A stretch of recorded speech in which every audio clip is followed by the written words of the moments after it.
Welcome back to the Broadband India Summit 2024, which is the second in the line.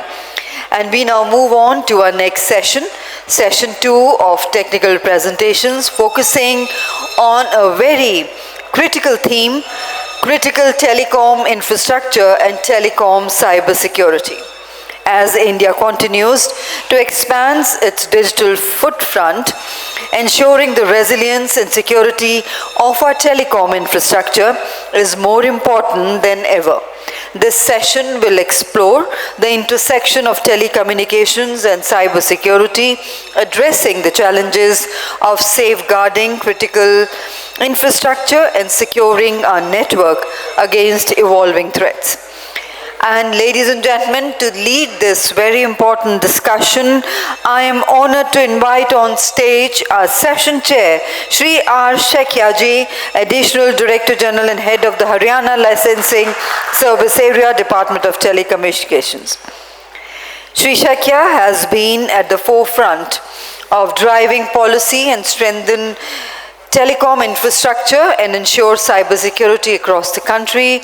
Sir is Senior Advisor at ITU and also served as an Executive Regulatory Authority for the Government of Mauritius. A very warm welcome to you, sir. I have the privilege of inviting eminent speakers. May I invite Shri Abdul Qayyum, Advisor, BBNPA NSL1 at TRI. Shri Qayyum will share his expertise on regulatory policies and how TRI is driving the advancements of telecom infrastructure while addressing cybersecurity challenges in this evolving digital era. Warm welcome to you, sir. May I invite Mr. Manoj Mishra. He is Director Regulatory Affairs at Indus Towers and will share insights into how Indus Towers is working to build secure telecom infrastructure that supports the growing demands of India's digital ecosystem. And may I invite Mr. Alok Gupta, Founder and CEO of Pyramid Cybersecurity and Forensics. Mr. Gupta will share his expertise on cyber forensics and how innovative cybersecurity solutions can protect telecom infrastructure from cyber attacks and data breaches. And ladies and gentlemen, I have the proud privilege in inviting Mr. Debashish Bhattacharya, Senior Deputy Director General, Broadband India Forum, our co-organizers for this event. And may I now hand over to our session chair for the opening remarks and to kindly carry forward the proceedings of the session.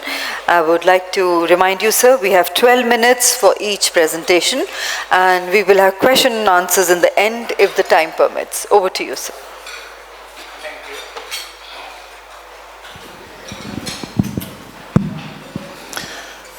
Good afternoon.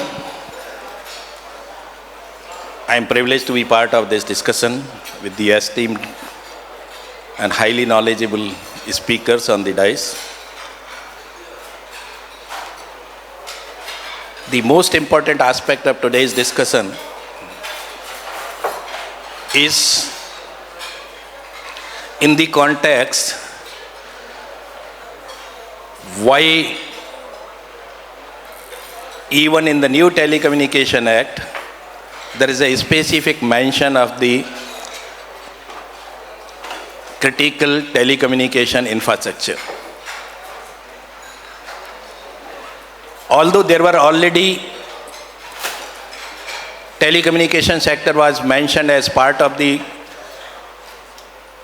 critical information infrastructure, and that CII, the critical information infrastructure, was covered under the IT Act. We did have the National Center for Critical Information Infrastructure Protection under the NTRO. Having the mention of such an important aspect in 2 acts of the country lay the basic attention as citizens, as service providers, as regulators, as policy makers, that in the current world, unless your communication infrastructure is well secured, probably it's very difficult for all of us in respect of economy to survive, in respect of sovereignty to survive, because we all read, I think every day, how communication infrastructure is playing a vital role even in the ongoing wars, Ukraine versus Russia, Israel versus others. In that backdrop, wherein the basic foundation today for the development is telecommunication infrastructure, it is essential to understand the concept as well as the unwritten expectation promulgated by the government through these acts and entrusted to all of us to take it further, then in whatever the circumstances we may land to, our communication infrastructure has to be fully protected, it has to be robust, it has to be reliable, it has to be resilient, and in that respect, today's discussion is going to play a major role. And with this, I welcome you all here, and also welcome all the panelists who are going to give you the food after the actual food you had taken. So let's have the food for the thoughts. And may I have the honor to invite Mr. Abdul Qayyum to share his presentation as directed by the organizer, that let us try to limit our discussion by the 12 minutes. Sir, kindly limit your presentation by 12 minutes. Floor is yours.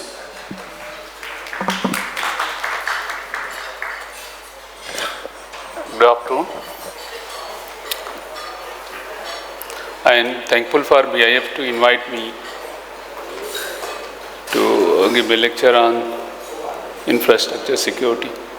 So, though this is an afternoon session and discussing about security, which is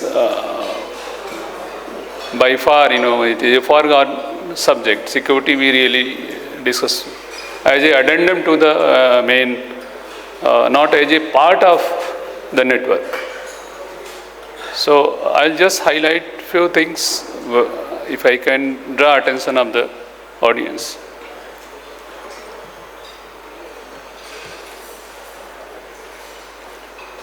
So I've arranged my discussion in 4 or 5 bullets. So as we all are aware, as a network, as a communication professionals, we should really be bothered about what happened in the Middle East. The network was totally crippled. Many people got injured. So, how much we have understood how this happened? We can make guess, lot of guess, but have we really understood what happened, how this happened? So this should really draw attention in a normal circumstance. In case of war, that is we can't even imagine, but even in the normal circumstances, any terrorist, if he can penetrate our network, it can do anything, because we all carry mobile phones, we all carry laptop, so many devices in our close to our body. So how this could have happened actually? There are many points through which penetration to the network is possible. So what we did in last few years, there was a discussion that if we source our network gears from trusted sources, then we shouldn't be worried, isn't it? But if you see the origin of the devices, they are all from trusted countries. So how much trust it is really? Is it just by understanding that some countries are not to be trusted or some country to be trusted? Is that enough?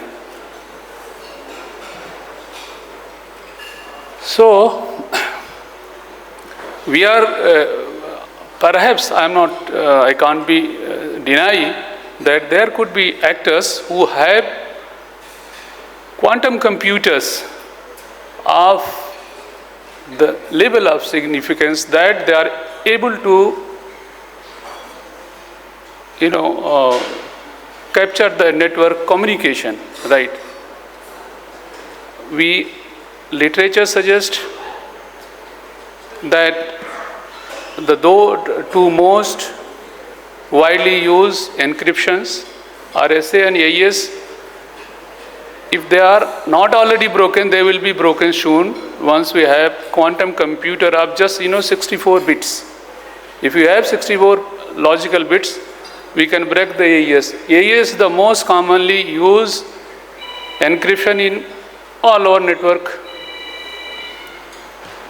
So, as you can see, from 2021, not long back, to 2024, in 2021, we had just 127 qubit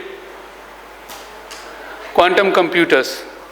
And by 2023, we have 1,000 qubits of quantum computers. Just see the kind of development that is taking place, isn't it? And we already have 48 logical qubit computers. So the minimum needed for breaking AES is 64 qubits. So how far, 40 to 64, it shouldn't take much time to reach. So, as a network professional, what should we do? What are the mitigation strategies that can be deployed, to take care of the threat from the quantum computers? The discussions are on three broad approaches. One is the classical, the way we are using encryption, that is software-based, and other is hardware-based. The third one is to add another layer and have both software and hardware approaches. In the software approaches, we have post-quantum cryptography. And in the post-quantum cryptography, as you see the subsequent slides, we have already 3 algorithms approved, standardized for use in PQC. And in the hardware-based approach, one is quantum key distribution. That is also standardized by and large. So there are few countries who are going to follow software-based approach, and some countries are going to follow hardware-based approach, and few countries are following both software and hardware. US is leading, and their strategy is to go for software-based approach,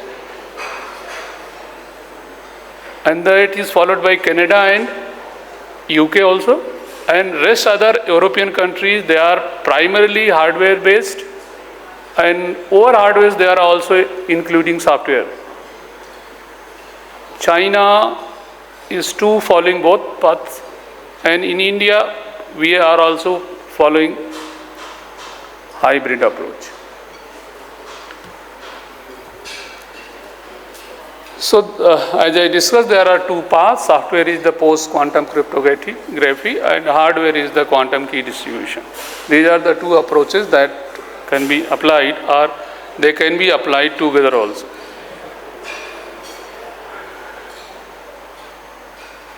NIST is leading the standardization efforts of post-quantum cryptography, and they have, since 2017, they started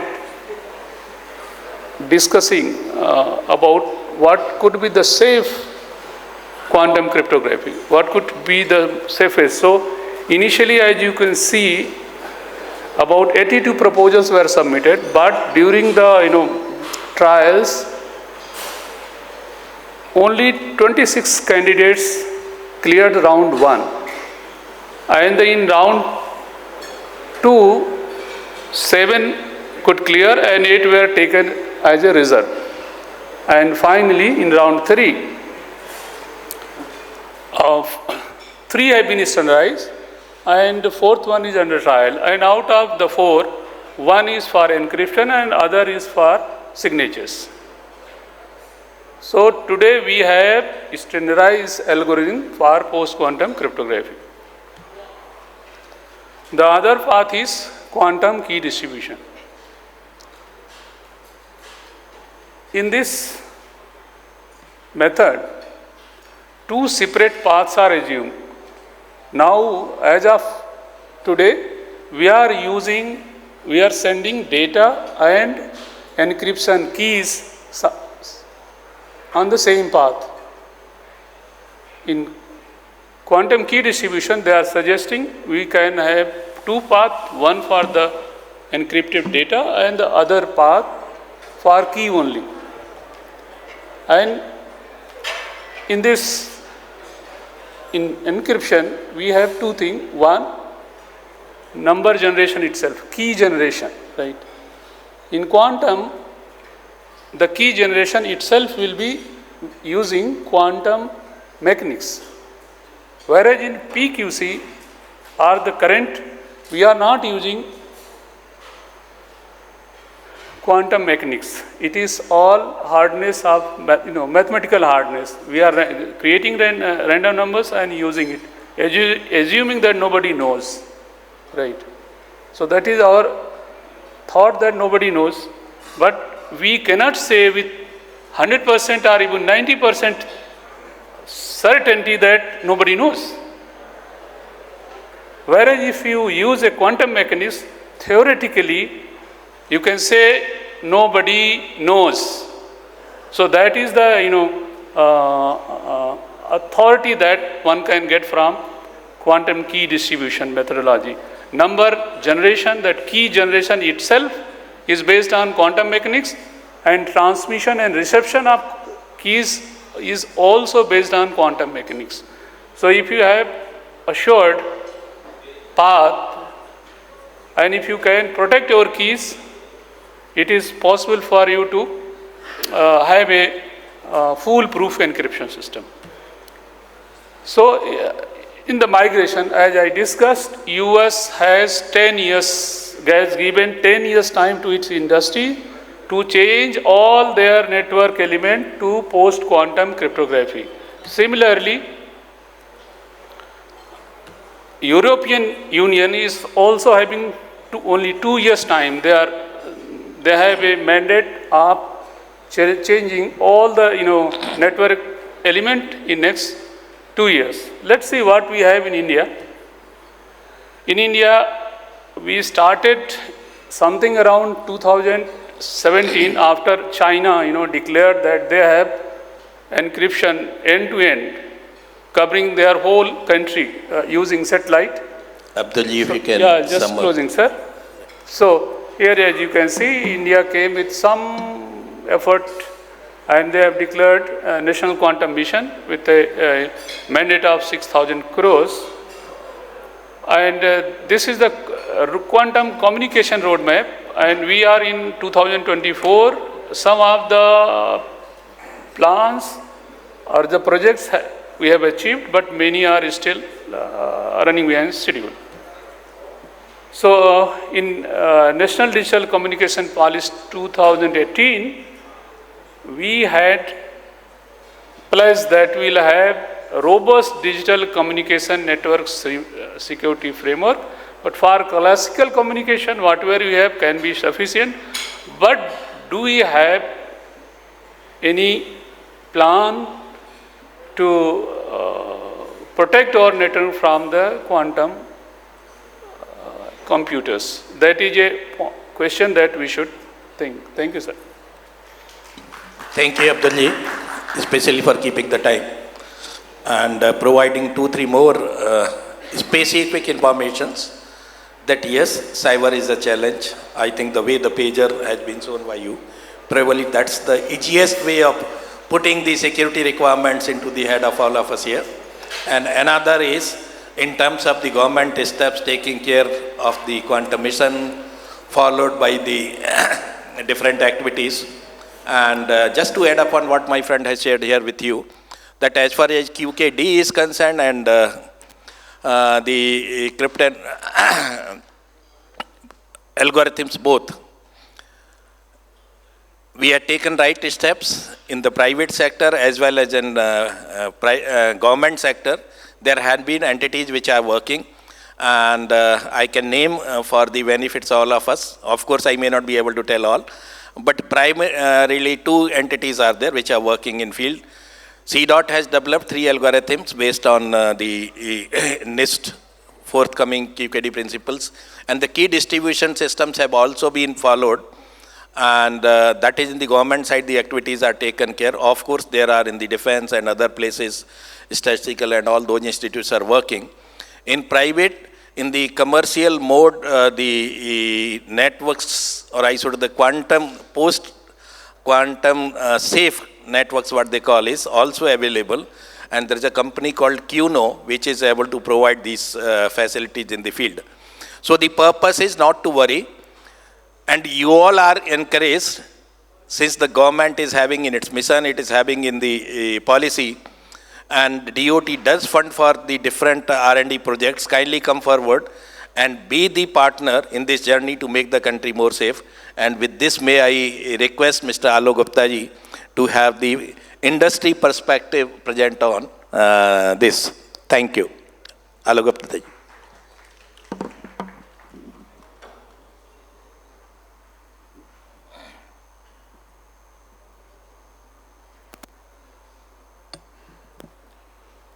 Thank you, Shakya ji. Thank you, Broadband India Forum, and of course its sponsors for inviting me over to this very interesting event. I wear 2 hats. One is, of course, I'm a co-chair with the BIF for their cybersecurity committee, and I'm also an entrepreneur and a founder of a company called Pyramid Cybersecurity. We have been in this space for last 14 years now, and I would not say 14 years is an old age, because cybersecurity has been there for a fairly long time, but its importance started getting more and more in last decade or so. So today I'm going to talk about these 4 points. One is, of course, what are the growth drivers for need for cybersecurity in telecom? And then what are the cyber threats and risks which are faced by the telecom industry, which could include both the operators as well as the broadband and ISPs and everybody. And then how to protect, how to prevent and protect. And I'm going to lay some emphasis on the never trust, always verify thing, which is called the zero trust. So no doubt, mobiles are pervasive all over, ubiquitous. They are about 7+ billion across the world, in about 8 billion people. So this is probably the most common denominator all of us have with us. Then another big driver is the rapid cloud adoption. And some estimates say that it's going to be almost a $2 trillion economy by 2030. So there is no challenge on that. And if you look at telecom companies, they are providing both mobility and cloud services. Then the next thing which is growing very rapidly is the Internet of Things. And there are already about 50 billion devices which are there, which could be in the manufacturing, which could be in homes, which could be almost everywhere. And in fact, they're now getting into agriculture in a big way, which is, the least automated industry. Then let's not, undermine the capability of the social, emails, videos, messaging, and calls. And, you can see the stats here, what happens really in 1 minute. I mean, if we talk about Twitter, there are 277,000 tweets. Instagram has almost 216, almost similar. And if you look at, how much calls, which is really not, data, is generating almost 740 kbps of data. So the underlying, principle over there is that data is I would not say the new oil, it's now an old oil. The new oil is getting leveraged by AI, and, the data which has been harvested over a period of time and is currently getting harvested is being leveraged by AI, both the Gen AI and the other AI areas. So there is no doubt cyber criminals are, exploiting all of us every day, and it's very important for the telecom, organizations or companies to be highly secure, because they are intermediaries of providing this kind of a passage to cyber criminals, to the end consumers or citizens. Another big driver which is going to, be, coming now is the DPDP bill, which is the data privacy bill. The rules are yet to be notified, but I guess, they will probably go with a framework without the rules. And this will have a severe amount of penalties, both for the people who are collecting data, PII data, both at the network end as well as at the consumer end. So cyber threats and risks faced by telecom sector. First and foremost, I would talk about malware and ransomware. So malware and ransomware story is not new. I mean, they have been there for ages. In fact, there are certain malwares which are custom specific for the telecom industry. I'm going to talk about that. Then social engineering and phishing attacks are rampant. Denial of service, which has been there for a while, and these are now targeted. Then you have issues from insiders. Either they are naive, or they could be, having some malicious interest, and then they could be used for doing, for letting the hackers or cyber criminals come in. Then we have these supply chain vulnerabilities, and of course, Mr. Kayam talked about, the pager thing, which of course could be could be possibly a supply chain challenge, where it was intercepted in between, and then something changed there, or something was planted there in terms of next to the battery or whatever. Then you have the IoT devices, which are increasing by the day. And then one of the malware attack which happens on the telecom hardware is the sinful attack, which is sinful is a malware which is designed where it can replace the original operating system by installing an image over there. So, I'll talk about some of the breaches which has happened lately. Of course, in our own country, we had, as certain reported, that BSNL had a breach in December 2023, which was, because of a threat actor known as the Parallel, and a huge amount of data got, out, including the billing information and contact numbers. Then recently, in August, we had a, 10-cent data breach, which had almost compromise of about 1.4 billion 10-cent customers, with their email, phones, numbers, and, their QIDs. Then AT&T experienced a meta breach in 2019, which was, of course, in the dark web and got reported only in 2024. And these are some of the major ones, and of course, there are a whole lot of other ones across the globe. So it is not just, our own country, but I guess it's happening across the world.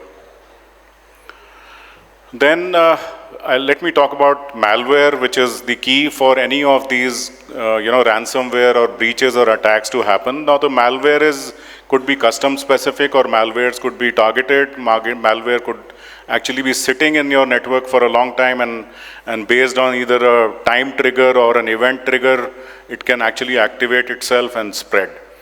So this is, kind of a malware museum, where you can see it is known with various names. It could be backdoors, it could be rootkits, it could be viruses, worms. It's primarily a script which is written to, damage something. Phishing and ransomware attacks are very common today. And, I'm sure there are a lot of people who are losing money, defamation, and the reputation, and also issues which are coming in through the ransomware attacks. Then I have compiled a list of some of these most dangerous hacker groups which have been responsible for a lot of attacks which have been happening globally. And these attacks are primarily, to either influence elections, it is to, steal money, steal intellectual property, or even, help and support terrorism groups, in their endeavor.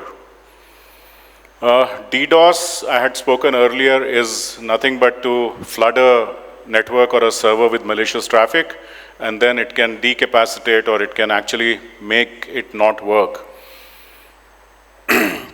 Then how do you prevent and protect? So I would lay more emphasis, or the primary emphasis first, on the cybersecurity awareness across teams, across users who are using either the telecom network or the telecom IT infrastructure. So this is a key, because people could be sometimes the weakest links in such areas. Then maintain a cyber hygiene. The way we maintain our own personal hygiene, we will have to look at, following certain policies and practices which will help us maintain a cyber hygiene. It's very pertinent and important to do IT security audit and assessments on a very periodic basis. In fact, now it has become a necessity for doing on a continuous basis. If you look at vulnerability analysis and penetration testing are the two areas which can actually give you a range check in terms of, what is your current cybersecurity posture and how weak you are or what are the vulnerabilities you have. Then this is a very tricky exercise where the red teamers are fighting the blue teamers who are inside the organization of a telecom company to compromise them. And if they can compromise a blue team, with even an effort of a blue team, then there is a challenge with the network or the security. Then implement MFA, which is one of the part of the zero trust security, which I'm going to talk about in a while. Then everybody has to do a continuous monitoring using threat intelligence and SIEM tools.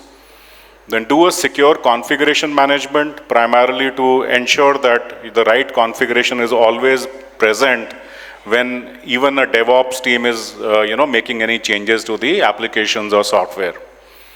Then run gamification in terms of phishing campaign assessments, where you are trying to entice the users to take a bait of a phishing mail, and if they take the bait, they will be scored negatively. Interesting to actually comply with the data privacy laws by various other standardized methods, like in Europe we have GDPR and over here we have DPDP.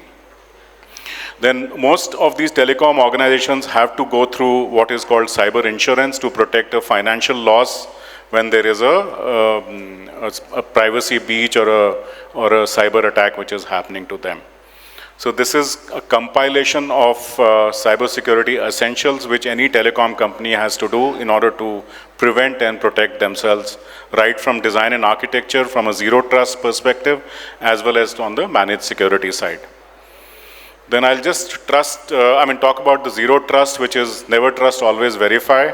And one of the key tenet of this is to identify, what are the data and application and services which are running in our organization, and implement least privilege.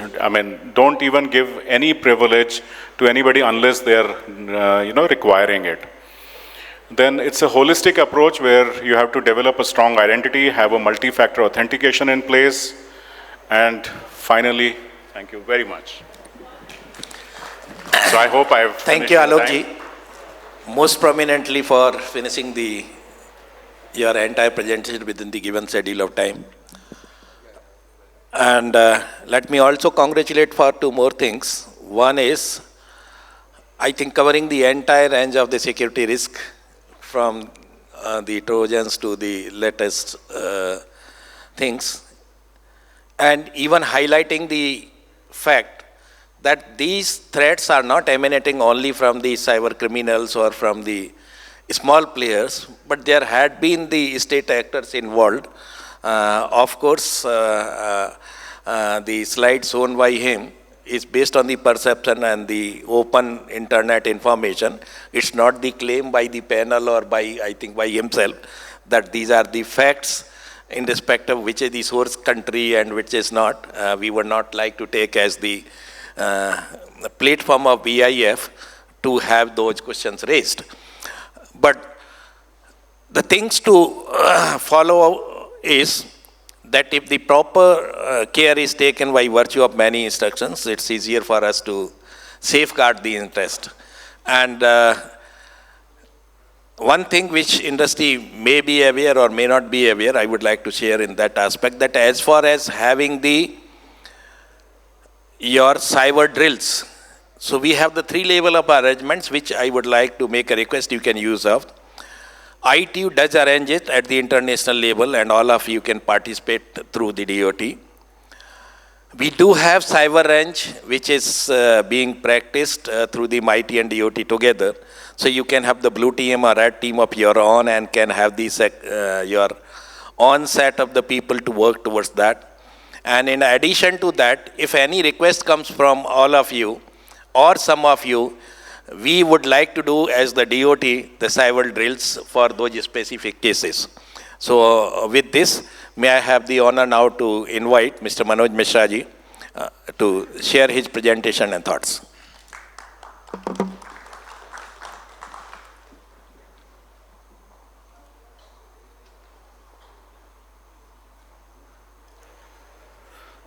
Thank you so much, sir. And at the outset, very special thank to BIF to inviting me to share my experience as a intermediary or the supporter to the TSPs. And need not to mention here the importance of the telecommunication. As we know, it is not only the essential service. If we are talking today, it is an oxygen for us. So if it is so important, the criticality of the telecom infrastructure, safety and security is more important. And I think I will not delve with the cyber part, which has been already addressed by my previous colleagues. So I will try to address what the challenges and how we are, securing our network when we are providing the services. So I would like to try to address some of the issue which we are facing as a critical, we call as a critical infrastructure for the tower companies or IP1 service providers. If I can think about what are the critical element for us when we are providing a telecom services or IP services. So that there are broader 3 or 4 area where we are looking as a critical, and safety and security is very important for the continuity of the service. Because that we have seen if there is any shutdown of the telecom services, it has an impact on the lifeline. It is a lifeline for us. For the lifeline for the individual, similarly, IP1 is also a lifeline for the telecom service provider in an ecosystem per se. So if I have to share about that, what is broadly include for as an item, it consider as a tower, cell tower, antenna, power equipment, batteries, diesel generators, solar panel, and network elements, etc. and etc. Why it is important? If anything is happening with these elements on the system of the infrastructures part say, so it is going to impact all the service. It is going to impact the mobility services, it is going to impact our critical services. So these are the parts which can be considered and need to be secured, and secured physically, and of course cyber security is also coming into the pictures there. And if I have to summarize in 4 very simple terms, what are the component can be considered. So first component is coming into the mind is the cell tower. Every person is aware. However, it is considered as just a iron part, but it has an impact on the providing services in the at least the wireless services for that. Then the second and most important thing is coming that how to secure continuity of the services is the power supply. Power supply is very important. If there is any disturbance, then our critical services or the essential services has an impact. And we have seen what happens in the past when there is a problem is coming.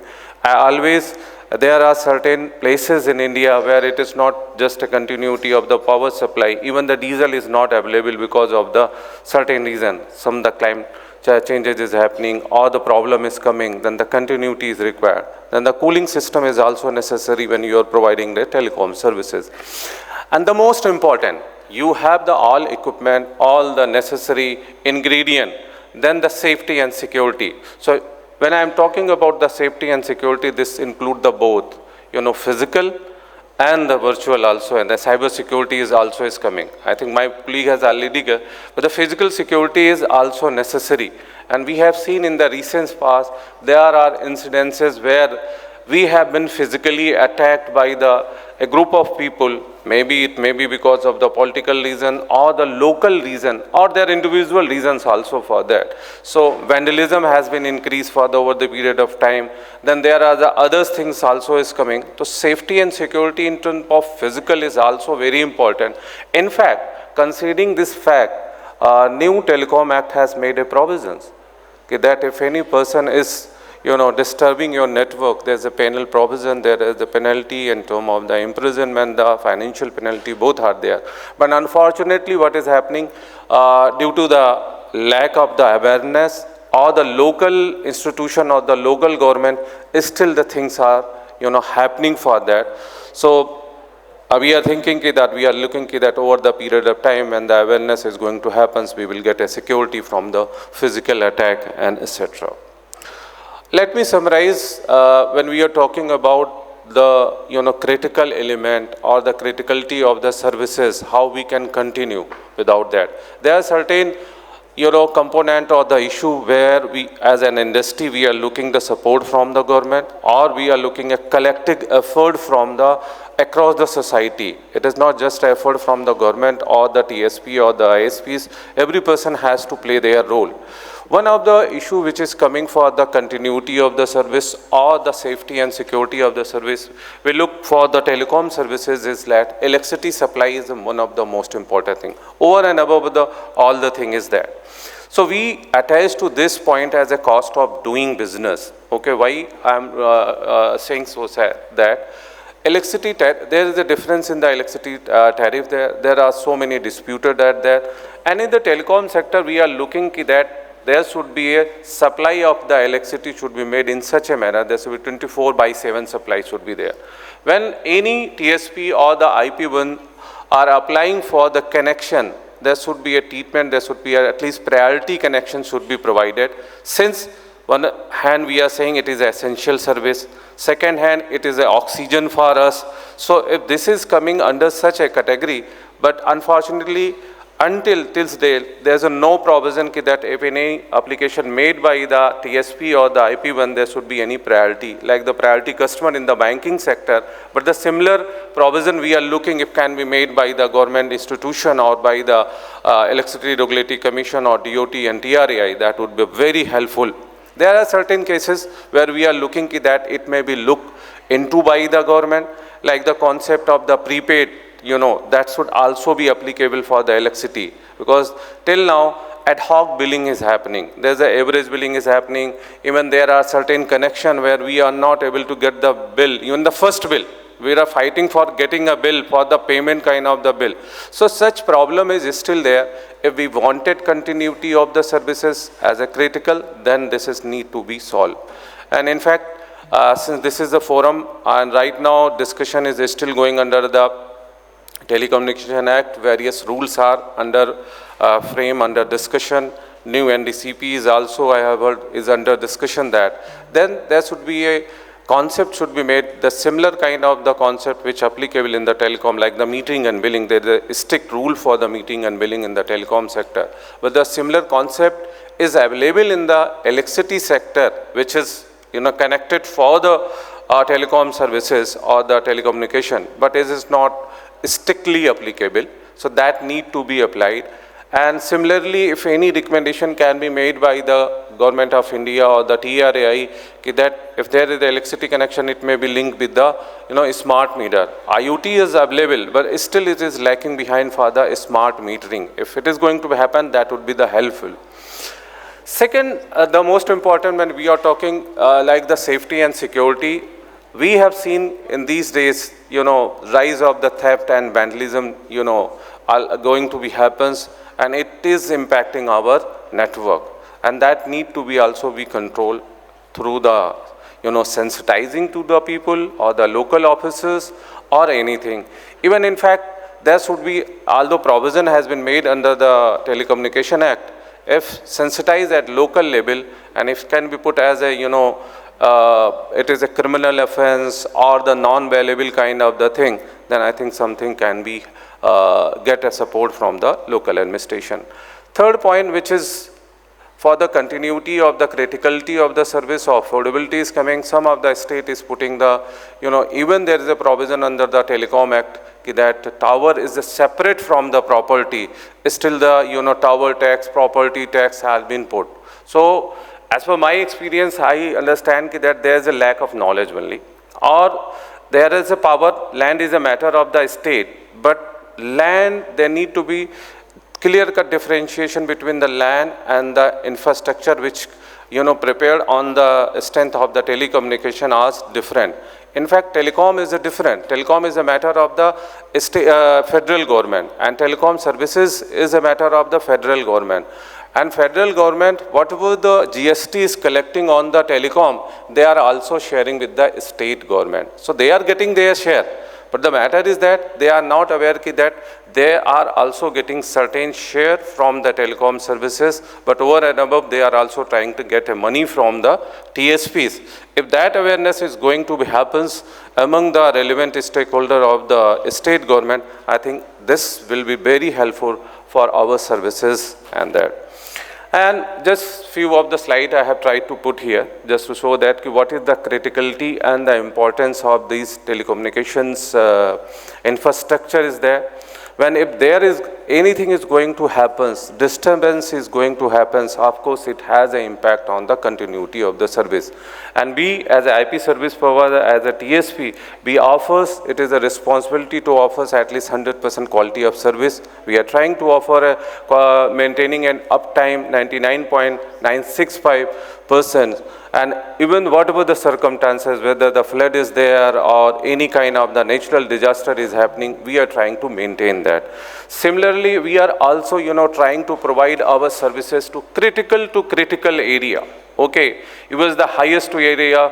We are providing services through the, putting our tower or the infrastructure at the highest area, which is coming 14,600 above the sea level. So everyone or every person can be connected. That is the effort for that. And that effort is going to happen only when we have been going to be secured and supported by the local administration or the society for the continuation of the service. So thank you, sir. So that's all from my side. Thank you, Manojji, for adding the different perspective in terms of the physical safety requirements and other related issues. And now, before I make the comment on his, may I have the honor to invite Mr. Devasish Bhattacharya ji to share his views.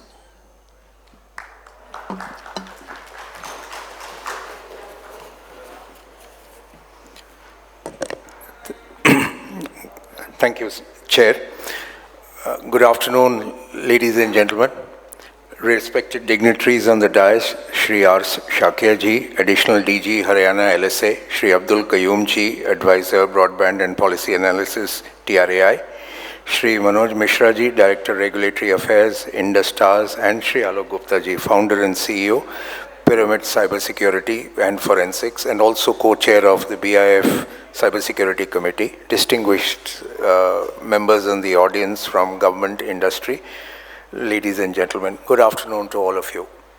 I'm indeed privileged and honored, but at the outset to be invited here, but I must say with a caveat that I'm not a subject matter expert like all the respected people on the dais, so kindly excuse me in case I make some silly mistakes. With that said, I wish to say that the topic on which we are discussing right now, which is critical telecom infrastructure and telecom cybersecurity, are extremely important. If they were not, they would not have figured in the recent Telecommunications Act, which came out with draft rules, albeit on two different subjects. On critical telecom infrastructure, there was a separate rule, draft rule, and there was a separate draft rule on telecom cybersecurity. So that is the level of importance that the government has given to both the subjects, though we have merged it together under this particular session today. But the importance of this is nevertheless underscored. Having said that, Just for knowledge of everyone, the government sent the draft rules about a month back, and the last inputs were requested to be submitted by yesterday. So yesterday was the last day for submission. Hopefully within another 15 to 20 days, we should see the draft rules getting converted into final rules, which will be promulgated under the Telecom Act. Having said that, I'd like to start by saying modern life today cannot be lived without accessing various telecommunication services which are absolutely critical for our day-to-day life, like banking services, digital payments, access to stock markets. These are some of the transactions which are very critical to everyone, and these are all enabled by the underlying telecom or digital infrastructure. These transactions are possible today because of the pure trust that we as Aam Aadmi or common man give to the telecom network, that we believe that by doing these digital transactions, nothing wrong is going to happen to us, and therefore we have complete trust in these transactions. However, this trust that we currently have needs to be maintained. To be able to do that, we have to ensure that the telecom network is not breached, and we must take adequate protection so that the telecom security is maintained at all points of time and under all kinds of situations. To give you background, telecom networks face a variety of security threats that can compromise the integrity, availability, and confidentiality of these services. I'll just list a few types of threats, some of which Alok Gupta ji has already talked about, but just for the sake of repetition, I shall repeat. DDoS is one kind of attack. It's called distributed denial of service. It renders services unavailable to legitimate users with a man in the middle.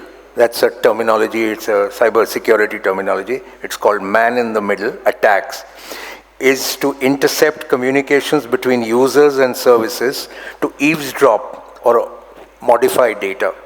There can be incidences of unauthorized access to telecom systems through weak credentials, like passwords, or exploited vulnerabilities. Malware and ransomware have put some of these systems across the globe to halt, even though such attack is not yet reported in the telecom systems. We need to be extremely careful about it. Today, society is facing great risk of spoofing or SIM card cloning and get their calls and messages intercepted. Such people are at the high risk of being subjected to financial frauds.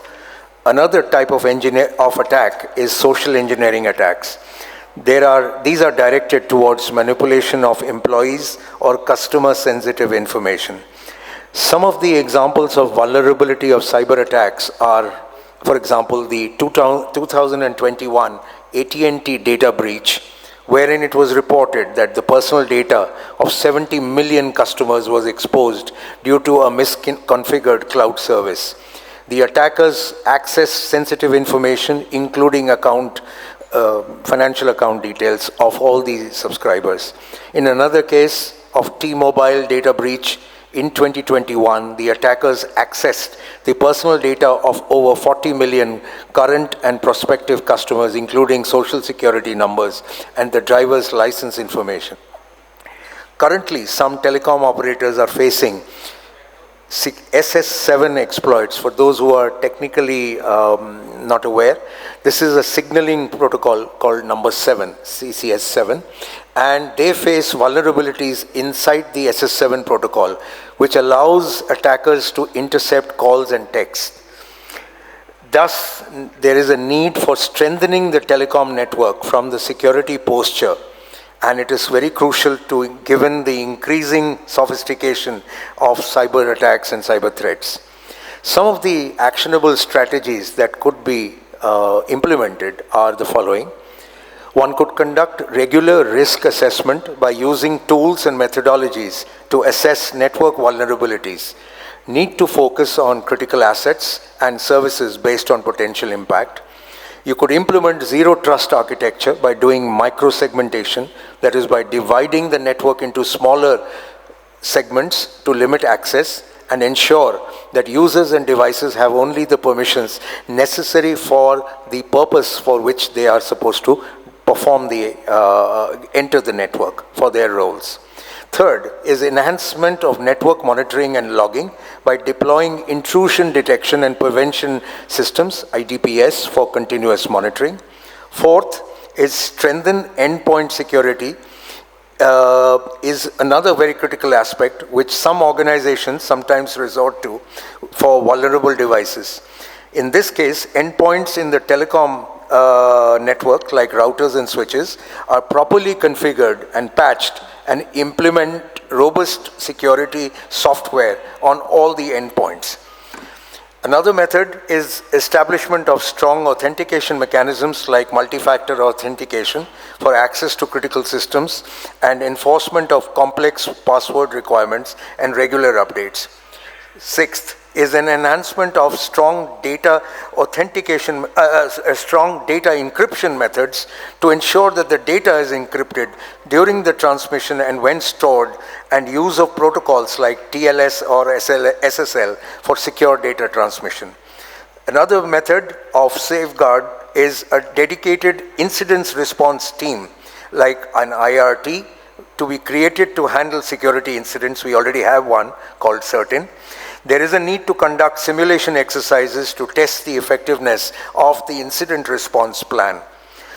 Last but not the least, a very important aspect is the training and awareness programs of all users of the telecom networks to make them aware about the phishing attacks, which is to train them to recognize and report phishing attempts immediately, and for security best practices, which is to educate the people on the importance of maintaining security, cyber hygiene and security measures.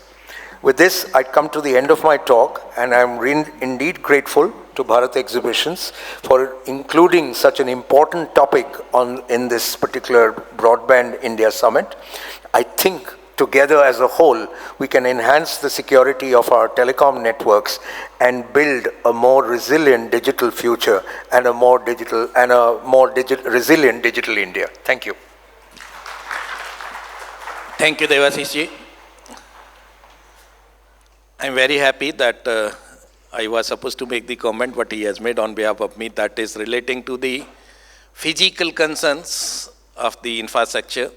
What my friend Mano has enumerated and discussed with all of you, that is the right of way rules have been now notified. So they are in force, and those rules do have the penal provisions for the different activities which are not supposed to be done with respect to the telecom infrastructure. I hope with that kind of environment things will improve, and there will be definitely much better environment for us to survive. And I also want to thank Devashish ji for enumerating the different methodologies for specific kind of the threats and the addressing thereof. Before, I think, may I have the permission from all of you to open the floor now and let us, 10 minutes, right? So then my request is, this floor is open and you have the opportunity to have your views expressed, questions asked, and I'm sure with the knowledge whatever the panelists are available with, we will be able to share our things with you. So now floor is open, and I request the organizers to give the mic. You may kindly raise your hand, whoever is wish to have the view.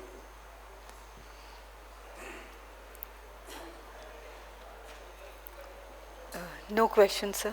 No questions are there? Very good. So then let me try to sum up. So I think first of all, let me express thanks for the brilliant presentations made by my colleagues here. That has probably made all of you to understand the things better. I don't presume that you all were sleeping because of the good food they served. But probably you are silent because my colleague had done the better job. Right. So, in the summary, what we want to share with all of you, that the first fact is we have to accept there are issues in terms of the telecommunication as the critical infrastructure. Today, you can't go with train if telecommunication infrastructure is not available, because the booking will not be known, reservation will not be known. Same thing will happen with the air services. If you want to book anything, even for your cooking gas and all, everything is available online. You may not be able to get your home. The most important thing like gas delivered or say the bills paid and all. If you go to the defense side, I think today the wars can be won only when your communication networks are strong. To the extent that if you know the position or the lat long of the enemy's preparations, probably sending missile is the much easier thing, and then destroying the person before raising is possible. But that all is possible when you have the strong communication infrastructure available with you. Right? So that is the importance. You take any sector, power, transport, communication, finance, there is nothing which can survive today without the telecommunication infrastructure. Having that known to all of us, the responsibility of us goes much higher, much stronger. And as I started with, this responsibility doesn't end with the government because we represent the government, the policy comes or the act has the provision, the New Telecommunication Act, or it was having some provisions in the Information Technology Act, because all kind of the faces are open as far as the criminals are concerned. I think my friend has rightly used the word cyber criminals. Normally we used to say cyber hackers, this and that, but today I was very happy to listen the terminology called cyber criminals. These criminals exist anywhere. They can enter through the endpoints, they may enter through the network, they may enter within the system, maybe through the embedded softwares, maybe with the embedded, or you can say during the upgradation they may enter. You never know. In the normal communication you are making, in the attachment they may enter, in the browser they may enter. So the surface is open, and that's the reason every individual is responsible as a social behavior. Every company is responsible, every entrepreneur is responsible. Cyber security is, I think, the requirement of each of us in all possible manners. And the biggest reason is we do not know who is the enemy. Maybe within us, maybe outside. Given that kind of the environment, basics I think my friends have shared, that the foremost requirement is kindly let us have the policy for the security in place in whatever capacity you work. If you are an enterprise, if you are a big company, a small company, government sector, have your own policies. And within those policies, you foremost decide that it has to go security by design. So it's not something in the post facto you can enter or retrospect, and that is not going to work. The security has to come from the design itself. Further, I think there is no better mechanism in saying what my friends have shared. The supplies have to be from the trusted source. The importance of the trust source, though defined by the DOT, NSCS is already working in that direction, but still the role lies with you because you are procuring. So while procuring, the trust factor must be ensured and supplies must be taken only from the trusted source. Third, maybe the continuous monitoring is required because you never know whether something had come as the embedded or it has come in the upgradations or it is coming through the network while your transactions are taking place. So you have to have the monitoring mechanism within your systems. You may deploy anything. for that sake, based on the available, say, resources as well as the technologies, right? Further, there is a need for the audits. I think security audit is one of the most important aspects, that kindly get it done from the third source. Because what happens within the company, many times, since we are aware of those kind of activities, we are not able to perceive why a specific person has tried to enter to this. Because we believe that, okay, this section is having the relevance, that section is having the relevance. The moment you are able to get the audit done from the third party who doesn't know your business, probably that audit goes much better than the others. So those are the activities you can take. Never have, I think for the telecom service providers, I think my advice has been there from the days I started working in 2004-05 on the security. Kindly do not mix two networks. Your network enabled elements have to be in a separate zone, and non-internet enabled elements have to be there in the separate zone. By no means, whatever circumstances come, do not allow your functional entities which are nothing to have the internet connected to, have them connected because of the time concern, night concern, high cost concerns, because they are the major reasons to have this. And finally, I think the most important part is have the awareness across all the people, have the training, upskilling, skill development, and all possible times. I would like to close with the prayer what we used to make early days in the schools. That is, we have to together grow.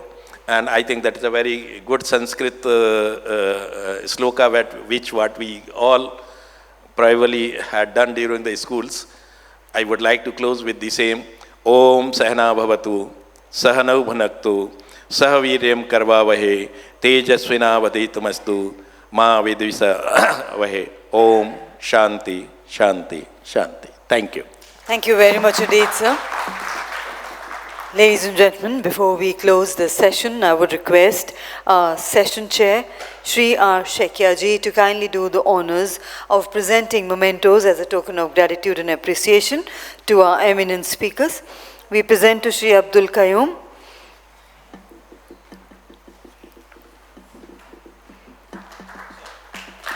Thank you. To Mr. Manoj Mishra.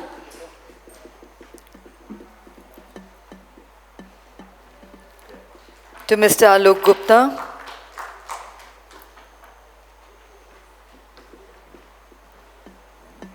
And to Mr. Debashish Bhattacharya.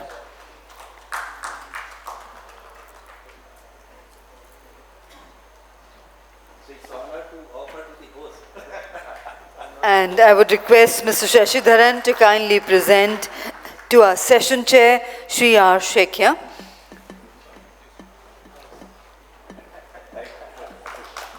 And may I also request for a group photograph of the panel, please.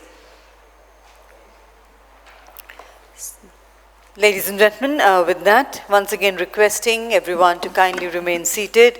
We are straight away moving into the proceedings of our final session, that is a panel discussion session. Just give us a few minutes while we arrange the top table for the next session after this group photograph. Meanwhile, once again requesting all our participants to kindly deposit their lanyards outside at the gate whenever you leave the venue, because then we can recycle and reuse the lanyards without letting them go waste and just be a part of the dustbin.